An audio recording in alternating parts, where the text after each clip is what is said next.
1 মাস আগে নয়নার ফোন থেকে কেউ একজন হেল্পলাইনে ফোন করেছিল, আর এই হলো তার রেকর্ড।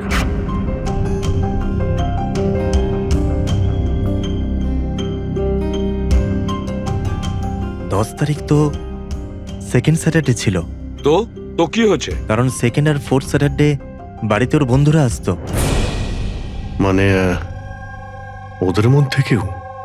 এই দুটো কল তো দুপুরে দেখাচ্ছে।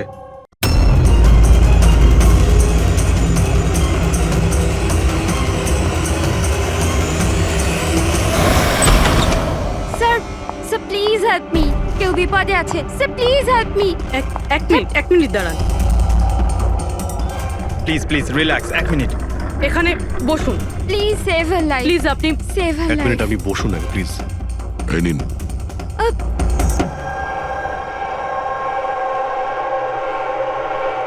হ্যাঁ বলুন।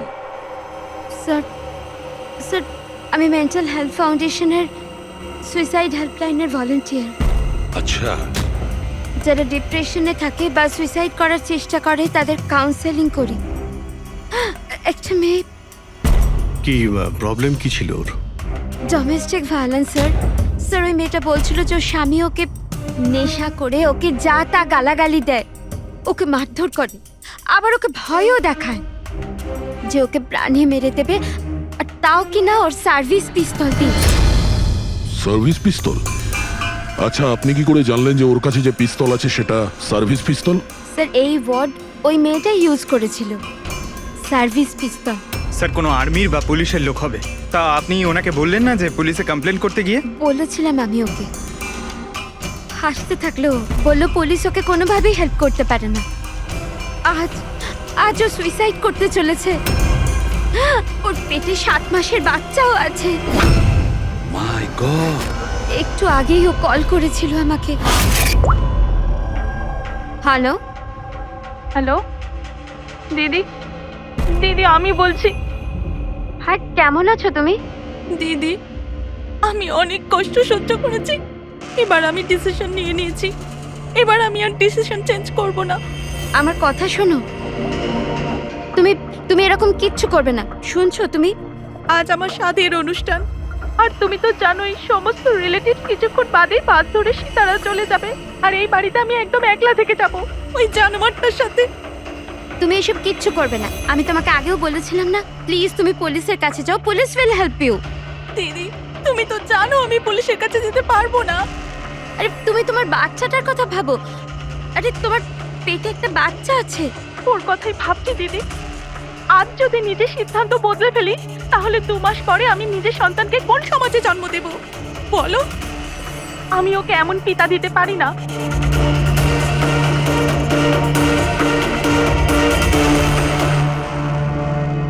আচ্ছা, আপনি কি ওনার নাম্বারটা দিতে পারবেন?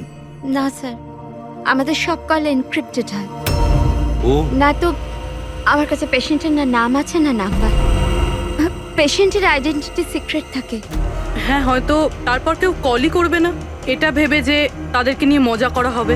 স্যার এই নাম্বারটা জানার জন্য তো কোর্টের অর্ডার লাগবে স্যার। না অভিজিৎ, তাতে সময় চলে যাবে, অত সময় নেই আমাদের কাছে। ওই বেচারি মহিলা এতদিন ধরে অত্যাচারিত হচ্ছে, তাছাড়া ওনার পেটে 7 মাসের বাচ্চা রয়েছে। তার উপরে আমাদের কাছে ওর ব্যাপারে কোনো তথ্যই নেই স্যার। এই ডায়েরিটা আছে আমার কাছে, ও আমাকে যে কল করে তার সব ডিটেলস আছে। আমার স্টাডির জন্য আমি নোটস বানাই, হয়তো এটা আপনাদের কোনো কাজে লাগবে। দেখি স্যার, লাস্ট পেজে লেখা রয়েছে সব আত্মীয় স্বজন বাস ধরে সাতারা চলে যাবে। আমাদের কাছে শুধু মেয়েটার ব্যাপারে এইটুকুই ইনফরমেশন আছে যে ওর হাজবেন্ডের কাছে একটা সার্ভিস রিভলভার আছে। নাম্বার 2, মেয়েটার পেটে 7 মাসের বাচ্চা রয়েছে। ওই মেয়েটার ফ্যামিলি সাতারা যাবে। সমস্ত বাস ডিপোতে গিয়ে খোঁজ নাও, দেখো কোনো বাসে এমন কোনো ফ্যামিলি আছে কিনা যারা সাধের অনুষ্ঠানে যাচ্ছে, সাতারার দিকে যাচ্ছে। শহরের যত গাইনোকোলজিস্ট আছে প্রত্যেকের লিস্ট বের করো, আর দেখো এমন কোন পেশেন্ট আছে যে 7 মাসের প্রেগনেন্ট। স্যার এটাই শেষ বাস ডিপো যেখান থেকে সাতারার বাস যায়।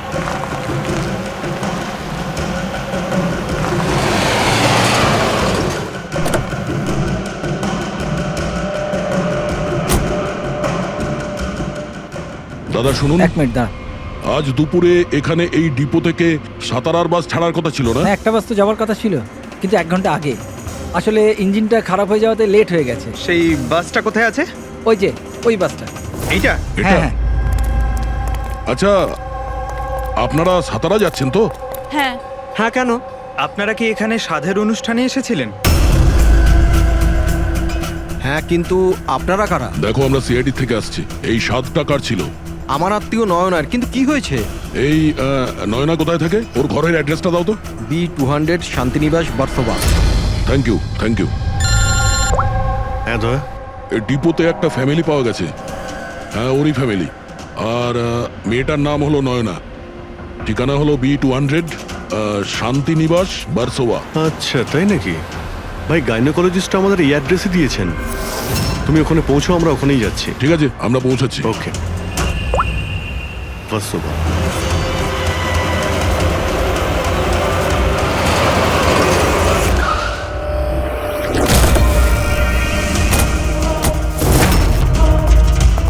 এক্সকিউজ মি, আমরা সিআইডি থেকে আসছি। এই নয়না কোথায়? সিআইডি? হ্যাঁ। স্যার, ওপরে গিয়ে ডান দিকে। কিন্তু কি হয়েছে? কি হয়েছে স্যার?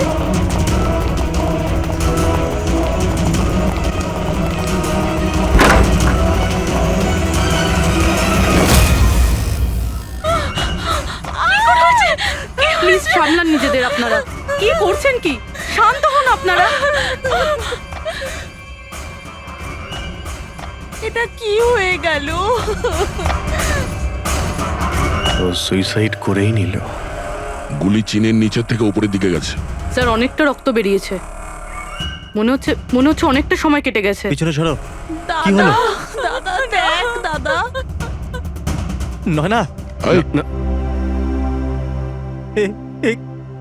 এই, কি হলো নয়না? ইন্সপেক্টর আমান? তুমি ওকে চেনো? হ্যাঁ, আমরা ট্রেনিং একাডেমিতে একসাথেই ছিলাম। কেন করলো স্যার নয়না এরকম? এটা তো আপনিই বলতে পারবেন। ওঠো। ওকে টর্চার করতে, মারতে, হ্যাঁ, ভয় দেখাতে, হুমকি দিতে। কি এক্সপেক্ট করেছিলে তুমি? কি করতে? হ্যাঁ, অ্যাটেম্পট অফ সুইসাইডের জন্য তুমি জেলে যাবে। স্যার, এটা কি বলছেন আপনারা? দাদা এরকম করতে পারে না। স্যার, আপনারা এটা ঠিক করছেন না। প্লিজ এরকম করবেন না। কত মেন্টাল টর্চার করা হয়েছে ওকে। নিজেরই মাথায় গুলি করে নিয়েছে। সবাইকে বাইরে নিয়ে যাও। চলো তুমি বাইরে চলো। নয়না, চলো suicide করতে চলো পারে না। চলো চলো সবাই চলো। প্লিজ চলো, বাইরে যান, বেরো। বাইরে, please। চলো বাইরে প্লিজ যান, আপনারা বলছি। বেরো, চলো চলো। শান্ত হন। আপনিও যান। চলুন চলুন। সেটাই হলো যেটা ওই গাইনোকোলজিস্ট বলেছিলেন। সুইসাইড করেই ফেললো। বডিটাকে ফরেন্সিক ল্যাবে পাঠিয়ে দিই, আর এসিপি স্যারকে ইনফর্ম করে দিই যে ওকে আমরা বাঁচাতে পারিনি। 1 মিনিট। ওই ফোন।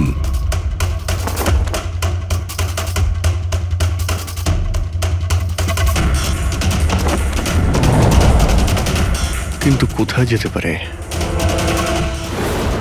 আচ্ছা, ওনার ফোন কি কেউ দেখেছেন কোথাও? আপনি জানেন? কেউ দেখেছেন কি? হ্যাঁ, স্যার, আমি ফোন করছি ওর নাম্বারে।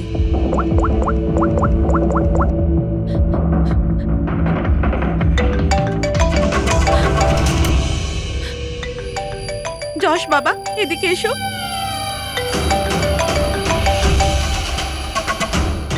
ফোন তোমার কাছে দাও।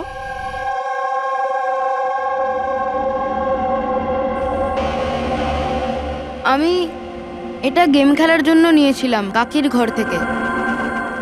কোনো ব্যাপার না বাবু, এদিকে এসো। বাবু, একটু মনে করে বলো, যখন তুমি ফোন নিতে এখানে এসেছিলে তখন কি দেখেছিলে তুমি?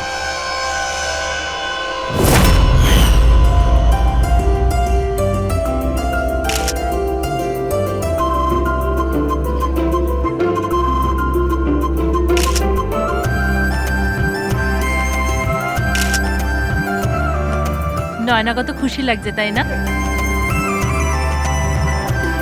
কাকি আমার সাথে মোবাইলে গেম খেলবে? গেম? এখন এখন তো এত লোকজন আছেন, আর আমার ফোনটাও আমার ঘরেই পড়ে আছে, তো এখন তো খেলতে পারবো না, কিন্তু পরে খেললে হবে। হ্যাঁ। এখন না, তুমি গিয়ে ফ্রেন্ডসদের সাথে খেলো, ওকে? ঠিক আছে। যাও। আরে দাদা, বৌদির সাথে গিয়ে ফটো তুল না। হ্যাঁ আমি যাচ্ছি।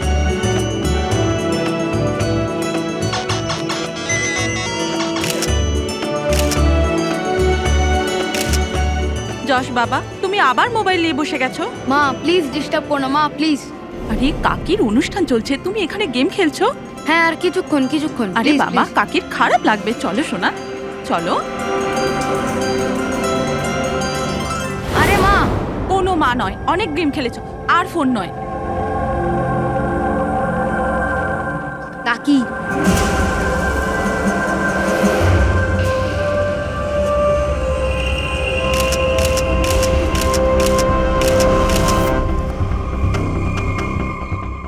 কাকির ফোন কোথায় থাকতে পারে?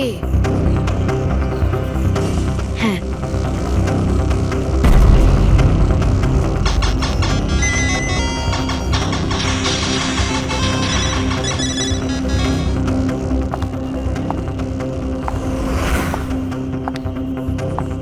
কাকি চলে এসছে। কিন্তু এরপর তুমি ফোনটা ফেরত কোথা থেকে পেলে? এখানে বাইরে পড়েছিল। থ্যাংক ইউ বাবু, তুমি আমাদের অনেক সাহায্য করলে।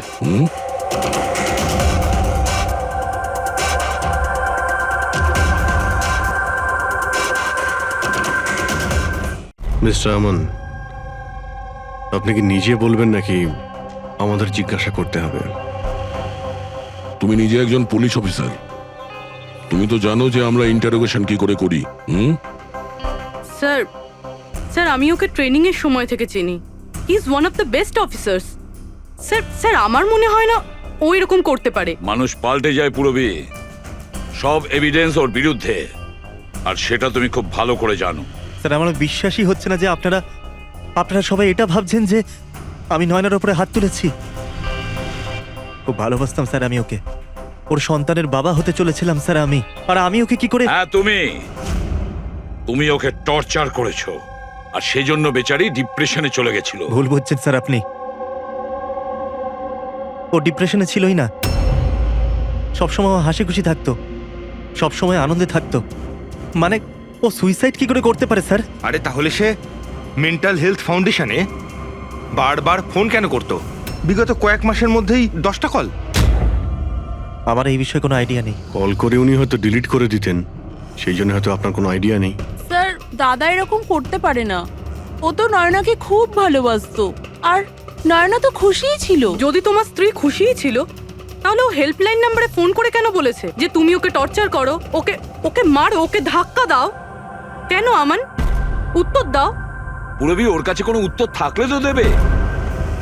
ওর টর্চারের কারণে বেচারি ডিপ্রেশনে চলে গিয়েছিল, আর তারপরে ও সুইসাইড করে। ডিপ্রেশনে প্রায়শই কোনো লোক নিজের দুঃখের কথা শেয়ার করে না।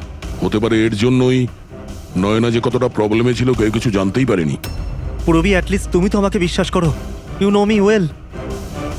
নয়না কখনো সুইসাইড করতে পারে না, কখনো সুইসাইড করবে না। ব্যাস, নিয়ে যাও একে। চলো। আপনি আমার কথাটা তো শুনুন, নয়না কখনো সুইসাইড করতে পারে না। চলো স্যার আমার কথাটা চলো, শুনুন স্যার, চলো। নয়না সুইসাইড করেনি। স্যার আমার কথাটা শুনুন স্যার একবার।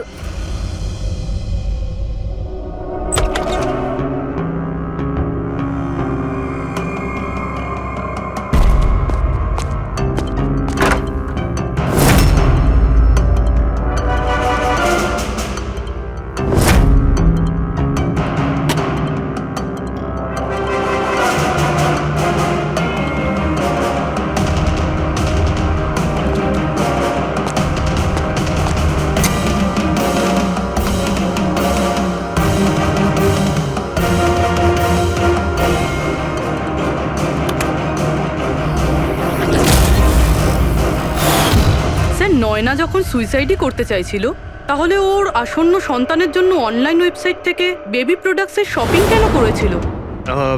যাতে কারোর সন্দেহ না হয়।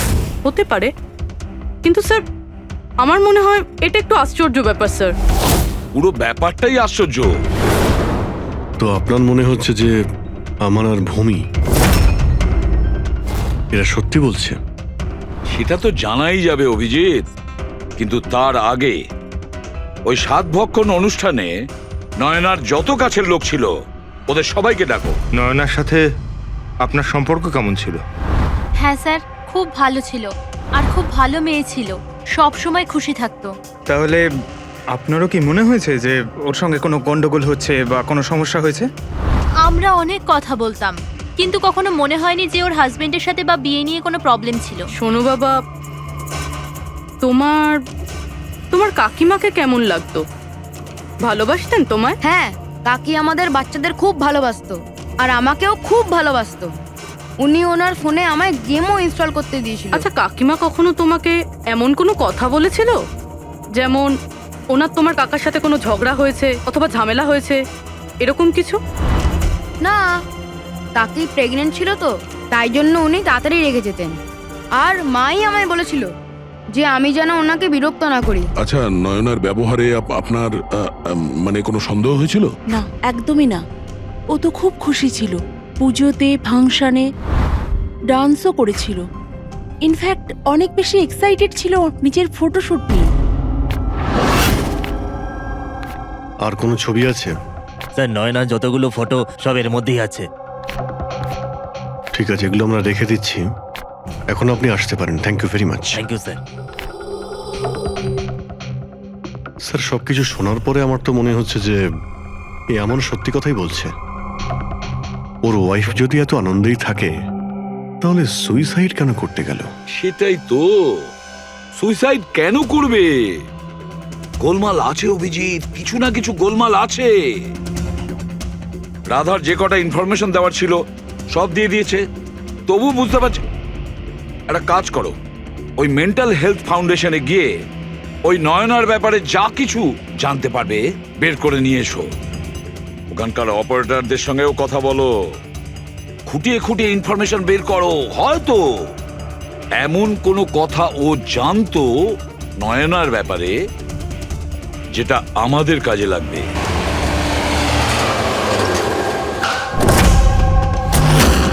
আমরা সিআইডি থেকে আসছি, আপনাকে কিছু জিজ্ঞাসাবাদ করব। এই নাম্বারটা থেকে আপনার ফাউন্ডেশনে একজন লেডি ফোন করতেন, উনি সুইসাইড করেছেন। এর পুরো ইনফরমেশন চাই আমাদের। কবে কল করেছিল, কতবার করেছিল, কখন করেছিল, পুরো ডিটেল। আমি এক্ষুনি চেক করছি।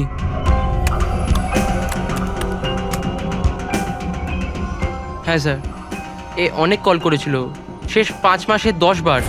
আচ্ছা, ওনার সঙ্গে কে কে কথা বলতেন? অ্যাকচুয়ালি স্যার, এনার সমস্ত কল রাধা ম্যাম হ্যান্ডেল করতেন, আর উনি এখানে ভলেন্টিয়ার। যখন এনার ফার্স্ট কল এসেছিল তখনও রাধা ম্যামেরই এখানে শিফট ছিল, আর তারপর উনি যখনই এখানে ফোন করেন বলেন রাধা ম্যামের সাথে কথা আছে। এই কলারের ব্যাপারে কিছু মনে পড়ছে? কোনো বিশেষ কথা, কিছু অদ্ভুত হয়েছে? এই কলারের ব্যাপারে স্যার, হ্যাঁ স্যার, একবার হয়েছিল স্যার। এই দেখুন স্যার, একই দিনে 2 বার কল এসেছিল। তো এতে অদ্ভুত কি? আমার মনে আছে স্যার, যেদিন প্রথম কল এসেছিল।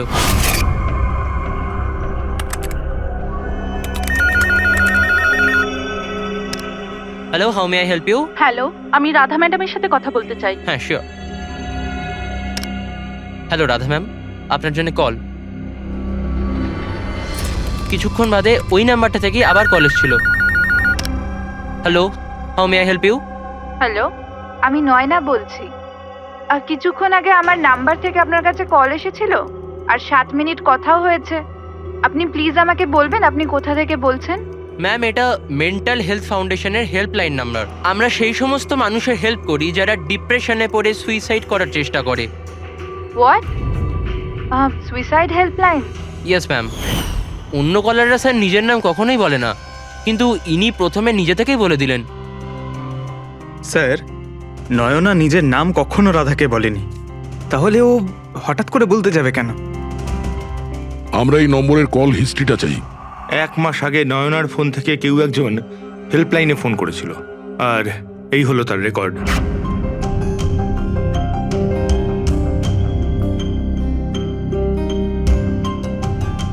10 তারিখ তো সেকেন্ড স্যাটারডে ছিল। তো তো কি হচ্ছে? কারণ সেকেন্ড আর ফোর্থ স্যাটারডে বাড়িতে ওর বন্ধুরা আসতো। মানে ওদের মধ্যে কেউ? এই দুটো কল তো দুপুরে দেখাচ্ছে।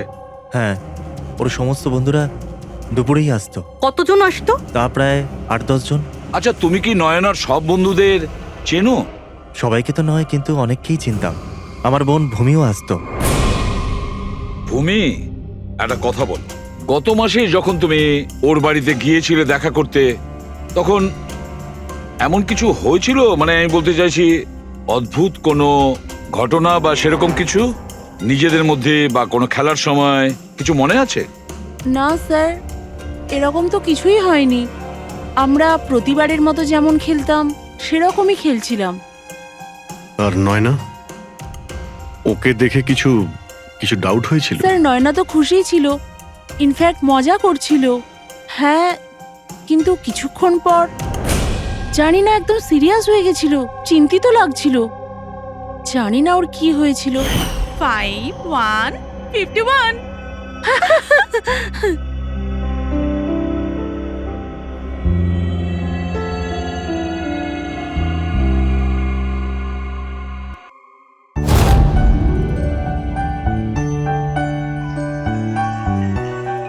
মনে হচ্ছে এর যে হবু বাচ্চা হবে না, সে খুব লাকি। হ্যাঁ রে, নয়তো আগে কখনো নয়না জিততো না। ওহো, মনে হচ্ছে কেউ জেলাস হচ্ছে। আরে নয়না, দাদাকে একটা ফোন করো না, রাতের অর্ডারের জন্য একবার মনে করিয়ে দাও না। ফোন কোথায় আমার? আরে একটা কাজ করো, নাও আমার ফোন থেকে কথা বলো।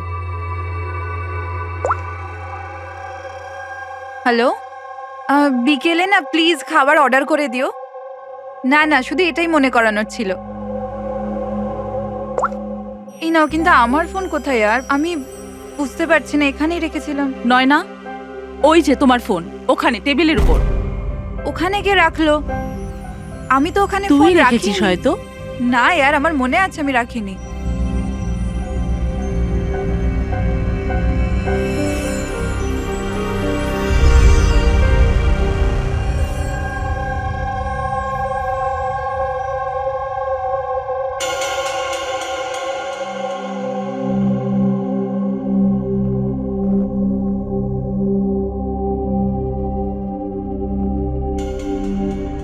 কে কল করেছিল? কি হলো? হ্যাঁ, তুই ঠিক আছিস তো? হ্যাঁ, কেন? জানবি, তোর কোনো টেনশন নেই তো? না, কোনো প্রবলেম নেই। কেন? তোদের যদি কোনো প্রবলেম থাকে তো প্লিজ আমায় বলিস। কেমন প্রবলেম? কি বলছিস তুই? তোর কি হয়েছে হঠাৎ করে? আরে কিছু হয়নি, প্রেগন্যান্সির মধ্যে এরকম মুড সুইংস হয়ে থাকে, এটা একটা ন্যাচারাল ব্যাপার। চলো আমরা সবাই খেলাটা কন্টিনিউ করি। স্যার, নয়না ভূমির ফোন থেকে আমানের সাথে কথা বলছিল দুপুর 1:03 থেকে 1:04 পর্যন্ত। 1:04 পর্যন্ত? আরে সুইসাইড হেল্পলাইনে যে প্রথম ফোন করা হয়েছিল 7 মিনিটের জন্যে, সেটা 12:57 থেকে 1:04 অবধি চলেছিল। আর সেকেন্ডটা 1:20 থেকে 1:21 পর্যন্ত। তার মানে অভিজিৎ, ওই 7 মিনিটের কলটা নয়না নিজে করেনি। কারণ ওই সময় নয়না আমানের সাথে কথা বলছিল ভূমির ফোন থেকে। এক্স্যাক্টলি। তার মানে এই ফোনটা নয়নার কোনো বন্ধুই হয়তো করেছিল। আপনি কাউকে দেখেছিলেন ওর ফোন তুলতে বা ওর ফোন ব্যবহার করতে? না, আমি তো কাউকে দেখিনি। তার মানে ওই কলটা অন্য কেউ করেছিল।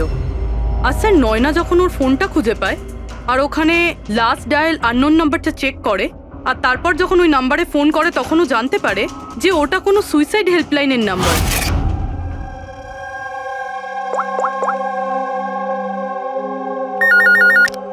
Hello, how may I help you?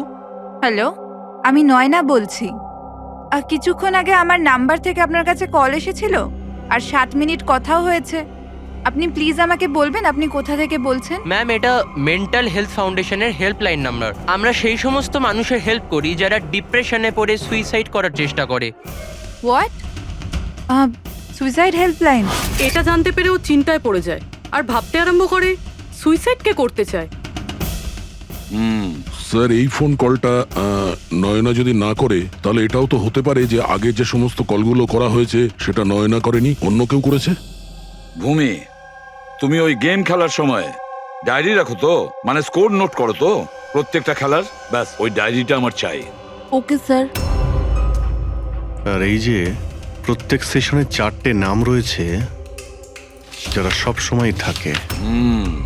ভূমি, পারুল, জাহ্নবী আর শীতল।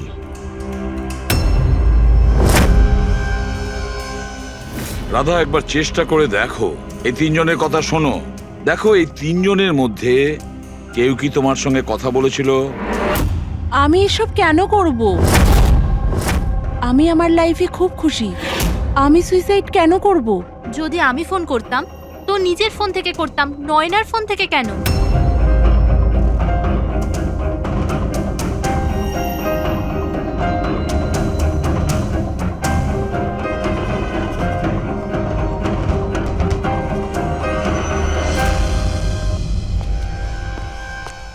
স্যার, স্যার এই তিনজনের মধ্যে কারুর আওয়াজ নয়। স্যার, হ্যাঁ, এই তিনজন তো না বলছে, শুধু শীতল বাকি আছে। ওর ব্যাপারে কিছু জানতেই পারছি না। কিছু জানতে পারোনি মানে কি বলতে চাইছো? স্যার, এই তিনজনের মধ্যে কেউ শীতলকে চেনেই না। জাহ্নবী বলল শীতলের সাথে নয়নার গাইনোকোলজিস্টের চেম্বারে দেখা হয়েছিল, আর ওখানে ওদের বন্ধুত্ব হয়ে যায়। শীতলকে এদের মধ্যে কেউই পার্সোনালি চেনে না। কোনো ব্যাপার না, ওই তিনজনের হেল্প নিচ্ছি আমরা। এবার শীতলের স্কেচ করাবো আমরা, তারপরে দেখবো।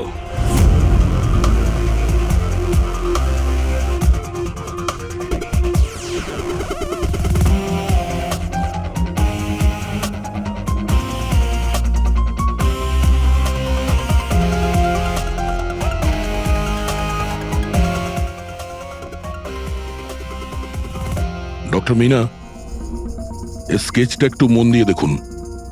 আচ্ছা, এই মেয়েটা আপনার এখানে চিকিৎসা করাতে আসতো? I don't think so. আমার তো মনে পড়ছে না যে এরকম কোনো লেডি আমার কাছে কোনোদিন এসেছিল। কে ইনি? এর নাম শীতল। আমরা এটা বুঝতে পারি যে আপনার এখানে এত পেশেন্ট আসে যে এই সমস্ত পেশেন্টের নাম মনে রাখা তো মুশকিলের ব্যাপার। রাইট, বাট আমি আমার সব পেশেন্টদের পার্সোনালি চিনি, অ্যান্ড আই এম শিওর শীতল নামের কোনো পেশেন্ট আমার কোনোদিন ছিলই না। আচ্ছা, এই যে আপনার ক্লিনিকে সিসিটিভি ক্যামেরা লাগানো রয়েছে, এর ফুটেজ আমরা পেতে পারি? I don't think so, because ওটার স্টোরেজ ফুল হয়ে গেছিল, তাই আমাদের ডিলিট করতে হয়েছিল। ওকে, anyway, thank you.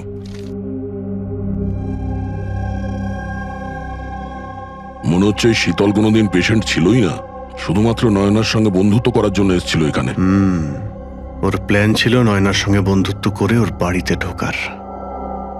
Professional fraud মনে হচ্ছে, আটকাতে হবে ওকে। তুমি কি একে চেনো? এটা তো শীতল, নয়নার বন্ধু। এ তো প্রায় বাড়িতে আসতো। নয়না শীতলের বন্ধুত্ব কবে কোথায় হয়েছে কিছু জানো তুমি? না, আমি জানি না, কিন্তু তাতে কি যায় আসে? যখন আমার নয়নাই রইল না, তখন এইসব। এ কি ধরনের পাগলামি করছো? হ্যাঁ, একটু ভেবে দেখো তো। যদি তুমি নির্দোষ হও তাহলে কেউ তো তোমায় ফাঁসানোর চেষ্টা করেছে। তোমাকে নয়নার খুনি সাব্যস্ত করে ওরা অনেক লাভ আছে, এই জন্য ও তোমাকে ফাঁসাচ্ছে। হ্যাঁ, এমন কে আছে যে তোমাকে আর নয়নাকে ঘৃণা করে? আমি কিছু জানি না। তাহলে কি ভূমি ওই আবার প্রপার্টি লোভে করেনি তো? না, ভূমি এরকম কখনো করতে পারে না। বরং ও তো নয়নাকে খুব ভালোবাসতো। তো কোনো প্রফেশনাল রাইভেলরি? একজন পুলিশের তো অনেক জায়গায় অনেক শত্রু থাকে। না, আমার সাথে এরকম কিচ্ছু ছিল না। আমি আমার ডিউটিতে না তো কখনো কোনো গ্যাংস্টারকে ধরেছি, না কোনো বড় গ্যাংস্টারকে মেরেছি, কখনো ঘুষ নিইনি। পুরো কেরিয়ারে ব্যাস একবারই গুলি চালিয়েছিলাম। কার উপরে? কাকে গুলি করেছিলে তুমি? ছোটখাটো ফ্রড ছিল স্যার, বিশেষ।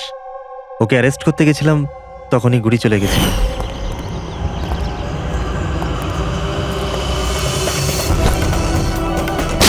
বিশেষ খবরদার ইন্সপেক্টর। হয়তো এই লোকটারই কোনো ভাই বা আত্মীয় প্রতিশোধ নেওয়ার জন্য এসব করেছে। না, যখন আমরা ওকে অ্যারেস্ট করতে গেছিলাম তো ওর কোথাও কোনো পরিবার ছিল না, হয়তো অনাথ ছিল। ঠিক আছে, যদি ওই লোকটার কোনো আত্মীয় স্বজন থাকে তাকে আমরা ছাড়বো না। স্যার, আমান ঠিক বলছিল। ওই লোকটার নিজের বলতে কেউ নেই, ফ্যামিলি, স্ত্রী, বাচ্চা কেউ না। তাহলে প্রতিশোধ কে নিচ্ছে? বাড়ির লোক নয়, কোনো বন্ধু হতে পারে। বন্ধুরা হয়তো প্রতিশোধ নিয়েছে। বন্ধুত্বের জন্য কে আজকাল নিজের প্রাণের ঝুঁকি নেয় স্যার?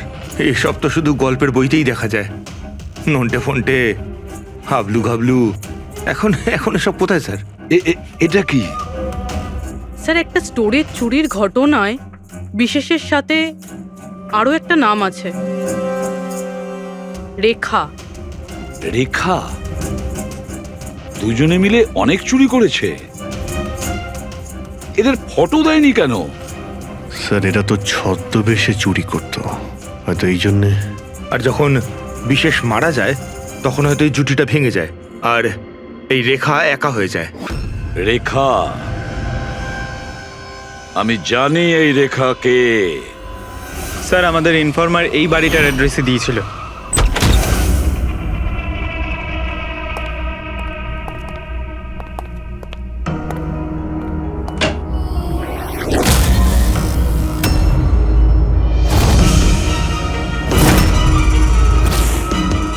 দেখো একটু।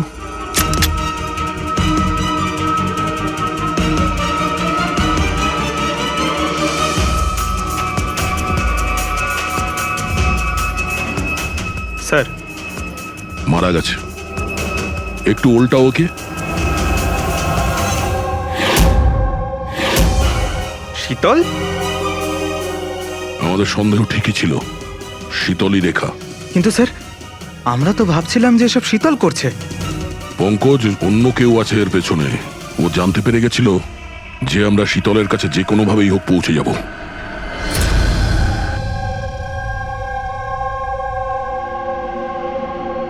সারিকা, এর ঘাড়ের পেছনের দিকে এইখানে ক্ষত আছে। এইখানে ক্ষত মানে হচ্ছে যে খুনি ওর পেছনের দিকে দাঁড়িয়েছিল। দেখো এইখানে ছুরির ক্ষতটা আছে, তবে খুনিকে পেছনের দিকে দাঁড়িয়ে থাকতে হবে, তবেই এই আঘাতটা করতে পারবে, রাইট?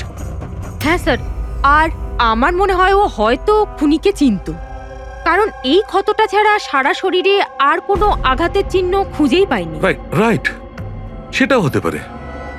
তবে একটা কথা ঠিক, ও খুনিকে চিনতো বা চিনতো না, তবে একটা কথা ঠিক যে খুনি ওর পেছনে খুব কাছেই দাঁড়িয়েছিল। দেখো এত জোরের সঙ্গে এই ছুরিটাকে ব্যবহার করা হয়েছিল যে খুব কাছেই দাঁড়িয়ে থাকতে হবে, তবেই জোরে মারতে পারবে। আর একটা কথা, এই যে ক্ষতটা আছে সেটা বলছে যে কেউ নিজের বাঁ হাতটা ব্যবহার করেছিল, কারণ যদি ডান হাত দিয়ে ছুরিটা মারা হতো তাহলে ক্ষতটা এই অ্যাঙ্গেলে হতো না। এক্ষেত্রে বাঁ হাতটা ব্যবহার করা হয়েছে। হ্যাঁ স্যার, তার মানে খুনি ডেফিনেটলি লেফট হ্যান্ডেড, তাই তো? একদম, এই খুনি লেফটি। আর দেখো আর একটা কথা, এত জোর দিয়ে এটা ব্যবহার করা হয়েছে, সাপোজ ধরো কোনো ডান হাতি লোক বাঁ হাতে ছুরিটা নিয়ে ব্যবহার করলে তাহলে এত জোরে আঘাতটা করা সম্ভব নয়। এটা সেই করতে পারে যে বাস্তবে একজন লেফটি নেতা। রাইট, খুনি একজন লেফটি, এটা একটা বড় ক্লু। এবার বলে দিও নাকে জনাব এসিপি সাহেবকে। আগে হ্যাঁ প্রদ্যুম্ন সাহেব। হ্যাঁ বলো সালুকে, বলো। একটা বড় ক্লু পেয়েছি। যে ব্যক্তি এই ছুরিটা ব্যবহার করেছে সে আসলে লেফট হ্যান্ডার। থ্যাংক ইউ সালুকে। সালুকে ফোন করেছিল, বলছিল খুনি লেফট হ্যান্ডেড। স্যার আমরা তো আগেই সবকিছু বলে দিয়েছি, তাহলে আমাদের এখানে আটকেছেন কেন? কেননা সত্যিটা এখনো জানা যায়নি। কাল রাতে আপনাদের সবার হাতে নয়নার ফোন গিয়েছিল। ঠিক করে মনে করে বলুন আর কি হয়েছিল। হয়তো আপনাদের মধ্যে কেউ ওকে দেখেছে বা শুনেছে অন্য কারোর সাথে কথা বলতে। ইয়শ বাবু, আই হোপ তোমার স্মৃতিশক্তি তো ভালো, কিছু মনে আছে তোমার? তুমি আমাদের সাহায্য করবে না? হ্যাঁ, কিন্তু আমি কাউকে তো দেখিনি। আচ্ছা, তোমার যা মনে আছে বলে দাও। আমি প্রমিস করছি যে আমাদের মধ্যে কেউ তোমাকে কিচ্ছু বলবে না। আমি কাকির রুমে তো গিয়েছিলাম, কিছুক্ষণের জন্য ফোন নিতে গেছিলাম। তারপর আমি গেম খেলছিলাম আর কেউ আসছিল ওখান থেকে। তারপর আমি ফোনটা ওখানে সাইডে রেখে চলে গেছিলাম। কোন কোন গেম খেলছিলে তুমি? স্যার এটা কাকির মোবাইলে তুমি এই গেমটাই খেলছিলে? হ্যাঁ, আমি আর আমার বন্ধু নীলজ আমরা সবসময় এই গেমটাই খেলি। এই গেম তো অনেকেই একসঙ্গে খেলতে পারে, আর সবাই একে অপরকে দেখতেও পায়। তো নীরজ তোমাকে দেখতে পাচ্ছিল যখন তুমি ফোন ওখানে রাখো। স্যার, ফোনে তো রেকর্ড হচ্ছিল। ওখানে কি হয়েছিল সেটা নীরজের ফোন থেকে জানা যেতেই পারে। ঠিক আছে, আমরা নীরজকে ডেকে নিচ্ছি। দেখো বাবা, ঘাবড়াবে না, এখানে আমরা সবাই তোমার বন্ধু। শুধু কিছু জিজ্ঞেস করার আছে ইনফরমেশনের জন্য। যে গেম তোমরা খেলো না মোবাইল থেকে, সেগুলোর ব্যাপারে। যখন তুমি নিজের মোবাইলে গেম খেলছিলে তোমার বন্ধুর সাথে, তখন তুমি ওকে দেখতে পাচ্ছিলে তো? হ্যাঁ। আচ্ছা, আর একটা কথা বলো, যখন তুমি ওকে দেখতে পাচ্ছিলে তখন কি তুমি ওর পেছনে কাউকে দেখেছিলে? না, শুধু যশই ছিল। 1 মিনিট স্যার, যখন যশ ফিরে এলো না ততক্ষণ স্ক্রিন লক হয়নি। স্ক্রিন লক হয়নি মানে? স্যার মানে গেম অ্যাক্টিভ ছিল, আর যখন গেম অ্যাক্টিভ থাকে তখন ও নিজে নিজেই স্ক্রিনশট নেয়। তাহলে তখনও নিশ্চয়ই নিয়েছে, আর প্রত্যেকটা স্ক্রিনশট ফোনে সেভ হয়ে থাকে। হ্যাঁ স্যার। দাও তোমার ফোনটা দাও। Thank you.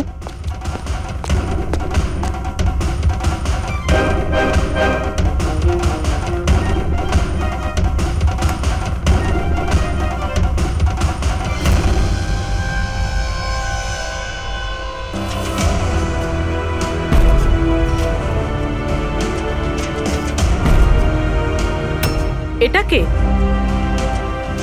এটা এটা নয়না তো নয়। না, এটা নয়না নয়।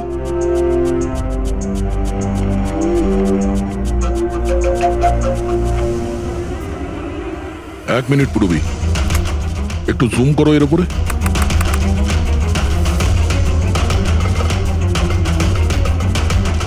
মেহেন্দি আর লেফট হ্যান্ডে এর হাতে মেহেন্দি এইভাবে কেন রয়েছে? সেটা এই কারণে অভিজিৎ, কারণ এই হাতটা যে মহিলা, সে মহিলা ওখানে বাকি সবাইকে মেহেন্দি পড়াতে এসেছিল, আর ও লেফট হ্যান্ডেড। সবার আগেও শীতলকে দিয়ে হেল্পলাইনে ফোন করায়। রাধাকে একটু কলটা ট্রান্সফার করুন না প্লিজ। হ্যাঁ শিওর। আমি আর সহ্য করতে পারছি না দিদি। তারপর সে শীতলকে টাকা দেয় আর বলে, নয়না, তোমার রুমে তোমার জন্য তোমার কোনো আত্মীয় অপেক্ষা করছে। তার সুযোগ বুঝেই ও নয়নাকে খুন করে দেয়। কে হতে পারে এই মেহেন্দি পরা মহিলা? আমি জানি না উনি কে ছিলেন। ইনফ্যাক্ট কেউই জানে না উনি কে। নয়না বলেছিল যে শীতল ওনাকে ডেকেছিল, আর ওই নিয়ে এসেছিল নিজের সাথে। আর এটাও জানি না যে ওকে কেন আনা হয়েছিল। নিজের কাজও ঠিক করে করছিল না ও, বাজে মেহেন্দি লাগাচ্ছিল সবাইকেও। দেখ না জাহ্নবী, কিরকম মেহেন্দি লাগাচ্ছে ও, পুরোপুরি ঠিকঠাক লাগাচ্ছেও না। আপনি কি মেহেন্দি লাগাতে জানেন না নাকি?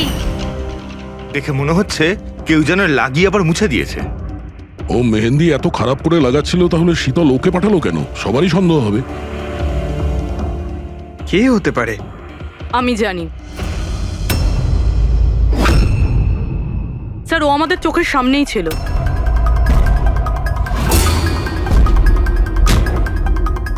আর আমরা ওকে সন্দেহই করিনি।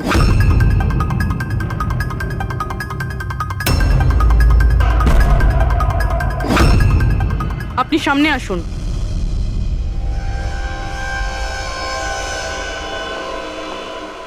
আপনার বাঁ হাতটা দেখান।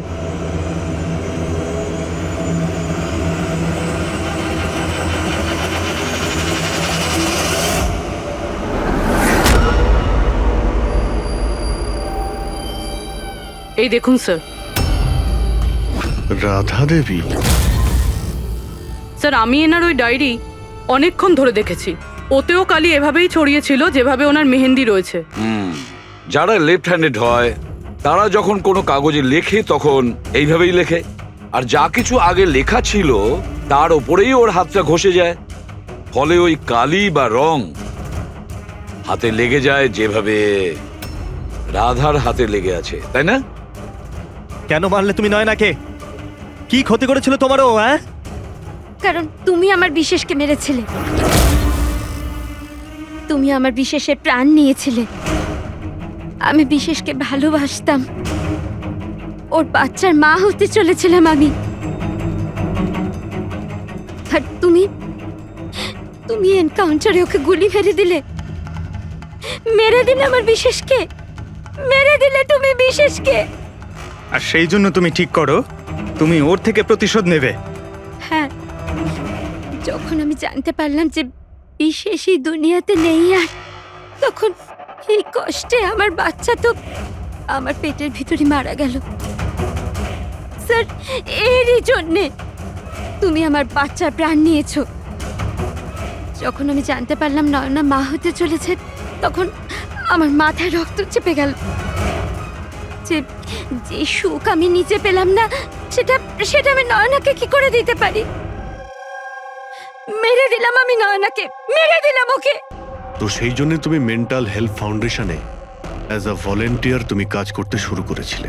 আর শীতল তোমাকে না, তুমি শীতলকে কাজ দিয়েছো নয়নার সঙ্গে বন্ধুত্ব করার জন্য। হ্যাঁ, শীতলকে আমিই পাঠিয়েছিলাম নয়নার ঘরে, যাতে ও নয়নার ঘর থেকে আমাকে ফোন করতে পারে আমার হেল্পলাইন নাম্বারে। ও আমার ব্যাপারে লোককে জিজ্ঞাসা করে। আর সাধের অনুষ্ঠানে ওই শীতলে আমাকে নয়নার ঘরে ডেকেছিল।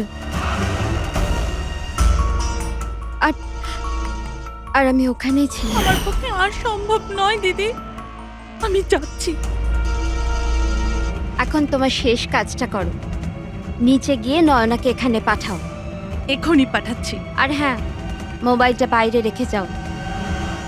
তোমার রুমে তোমার জন্য তোমার কোনো আত্মীয় অপেক্ষা করছে। ইমন তো এবার বুঝতে পারবে একলা হওয়ার যন্ত্রণা কি। এ তো হওয়ারই ছিল। একটা মায়ের থেকে তার বাচ্চাকে কেড়ে নিয়ে ও মা হতে চলেছিল। এই জন্যই আমি নয়নাকে মেরে দিয়েছি। আর তারপর চালাকি করে আপনি নিজে সিআইডির কাছে এলেন, যাতে আমাদের আপনার উপর সন্দেহ না হয় আর আমরা অন্য কাউকে সন্দেহ করি। আর যখন তুমি দেখলে যে আমরা ওকে অ্যারেস্ট করছি না, তখন তুমি শীতলকেও মেরে ফেললে সাক্ষী নির্মূল করার জন্য। রাধা, এটা কিরকম প্রতিশোধ নিয়েছো তুমি? আইন তোমাকে কোনোদিন ক্ষমা করবে না। তোমার তো কঠোর শাস্তি হবে। সারা জীবন ধরে জেলের গড়াদের পিছনে তোমাকে কাটাতে হবে।